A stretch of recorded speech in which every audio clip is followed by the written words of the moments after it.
how come God created the heavens and the earth and it started being without form and without form? So doing all these things, we lost money actually on the foreign space. So we decided to create a company. In this video, you will learn with me what it takes to build the city of greatness, which is Saaju Birni Ike.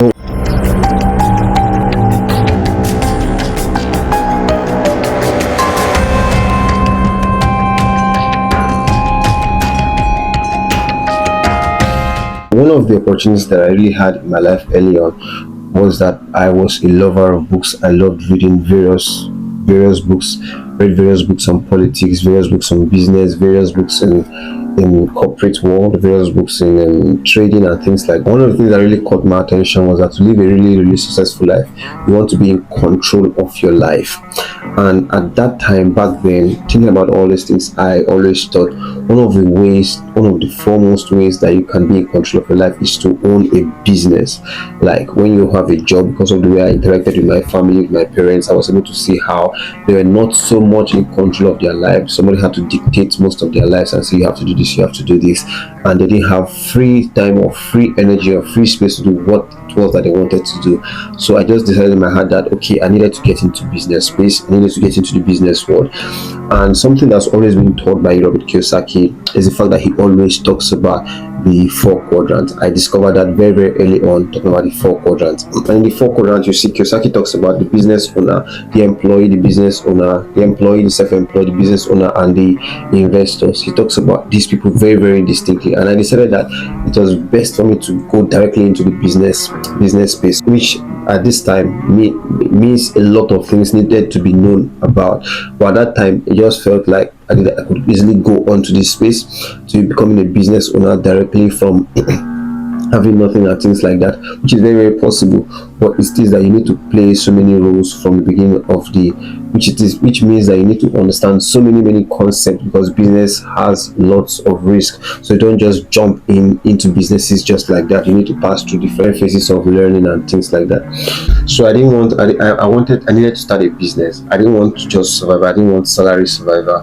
I didn't want a small life. I wanted to have financial independence and control over my life generally and things like that, because I didn't want to live the way I saw so many people around me living just dependent on a salary, without a salary, or at the end of the month, before they can settle different things, even before the end of the month, the salary that they're expecting is already over. So I just felt like being a business was a sure way, was a sure plug of doing all those things. I decided to go for it.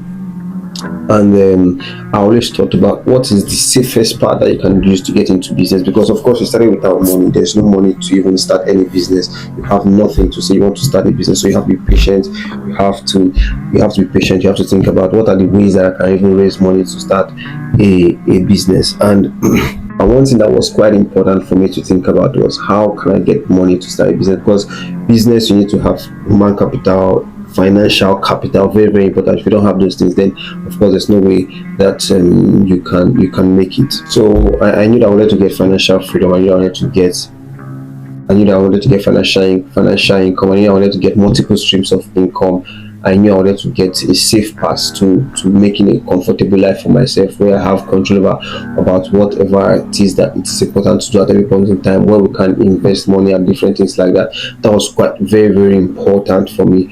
And I just kept thinking about all these things, and me right now thinking about what was the best way going to be able to raise money, to be able to invest in business, right? And we just started thinking about how it was that we were going to invest in business, because of course being an employee, so I told myself I didn't want to go to the employee side. I told myself I didn't want to start from the self-employed side. I wanted to go there to the business side, because I just feared that employment status was going to limit me in so many ways. I would not be able to do different things and things like that. I would not be able to achieve so many things. And when you think about it now, I think there are so many ways that you can utilize being an employee to thrive even in the business space. And I think that's the best way, and even the safest way, is that you could get into the employment. Let's say you want to get into business in any particular space, you work for a while, you save some money and learn about that business you're about to get into, and then you get into that business space. That's what I think. After quite a while of doing business and things like that, I've learned and observed that you want to get into this business space, you want to get into clothing business, you get a job in a clothing company, you learn about the space, you learn about what it is that they do, how it is that you can grow from that space, and then you save up some money and then you're able to invest in the business. But what I did was that I decided to work for free. Kiyosaki talks about working for free, and so I decided I was going to work for free in that space, and I worked for free, and then I felt okay, it was time to get into business without saving any money, because I was working for free for small scale people where I could just learn directly. And me getting into business now, I wanted to start my own business. I had no funds saved up. I had to think about what was the way, how can I afford to start this business. And at that time, to get started into business, at least the kind of business I was going to get into, which was something in the agricultural space, was you needed to have a capital of about 2 million naira to venture into that business. And thinking about it right now, I just felt, of course, I made so many errors, right? In business, you're going to make so many errors. I made so many errors in thinking about how is it that I can raise these funds. So we decided to go with the idea of loans, because we had no money saved up to invest in business. Don't forget, we had that business. We also had some self-employment stuff that we're doing. Like we're doing forex. We're doing forex trading and things like that. So doing all these things, we lost money actually on the forex space. So we decided to create a company, set up a structured company. So we decided to set up a structured company, which is gradually. And from this company, we decided to look for investors and for creditors, and we got some money from friends, from people and things like that. And we ventured into this agricultural business. And why in this business? Because we had learned, now example is from classwork. When you learn something from somebody, you starting to do that business as a classwork, for example, you're going to face challenges also, because classworks are not the same as examples. So you want to have enough buffer in terms of capital to manage those errors. And also you want to have a mentor who can guide you properly and effectively. That word is very important. A mentor who can guide you properly and effectively, who knows what exactly you're doing and understands everything about the game, and then understands the intricacies, because you're not asking the right questions. So it's able to mentor you directly, not just to leave you, because you have a high propensity to make errors, right?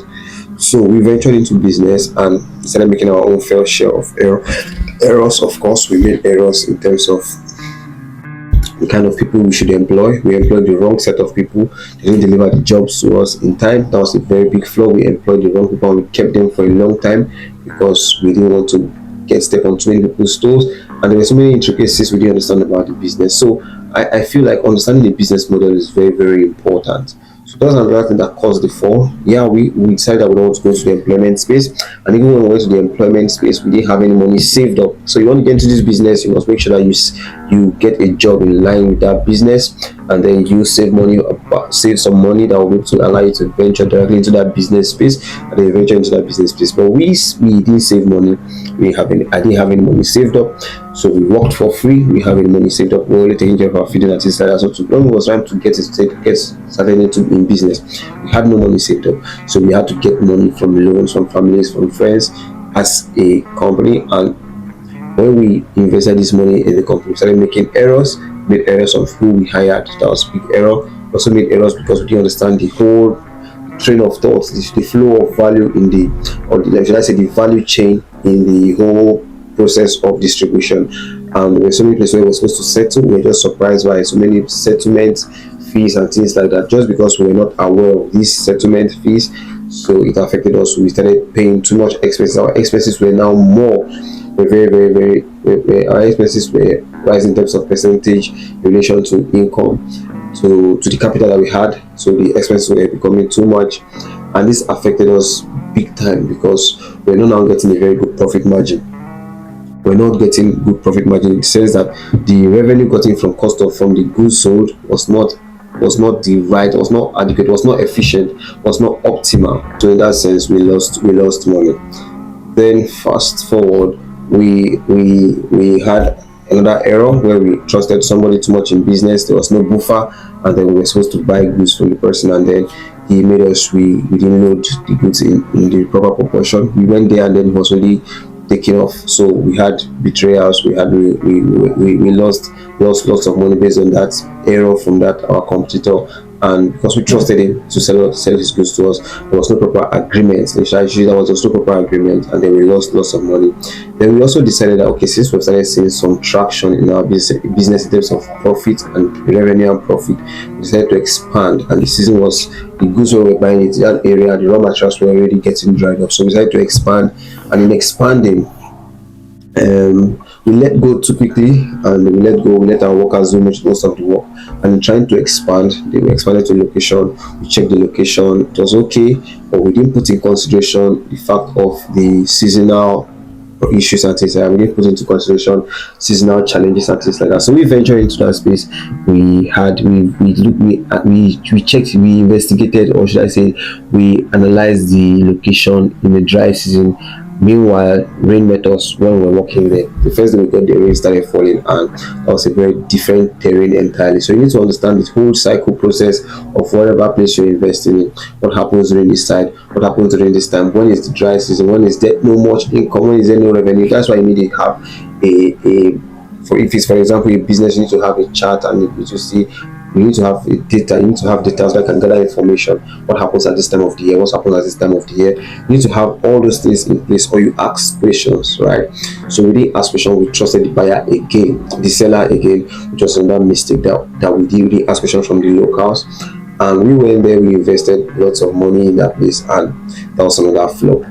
And trying to survive, we had issues with police. We had issues with so many of our workers. We had issues in the business with so many people, and in having those errors, we lost money, we spent money, and trying to survive, also take care of different people and things like that, accommodation issues, and trying to come back again into business with loans. Remember, most of these monies were loans, and that was a very critical situation, and it was bad, and that's how we got into a massive negative cash flow and resulting into debt of about 5 million naira. And that was something to really think about, because looking at interest payments, looking at other areas of payment, we really lost lots of money. And so the baseline for what we're telling the story is that, how do you come out from a fall? That's episode 1 is just telling us about, this is how the fall came about. We decided we can venture into business directly without negative cash flow, without any cash, and we decided to learn the job, but we learned without pay. We learned for free. We started to start a company. We used connections and our friends and creditors. We got money, and then we gave some people shares, and then in trying to venture into business, because we didn't understand lots of the business space, lots of the business model, we lost a lot of money.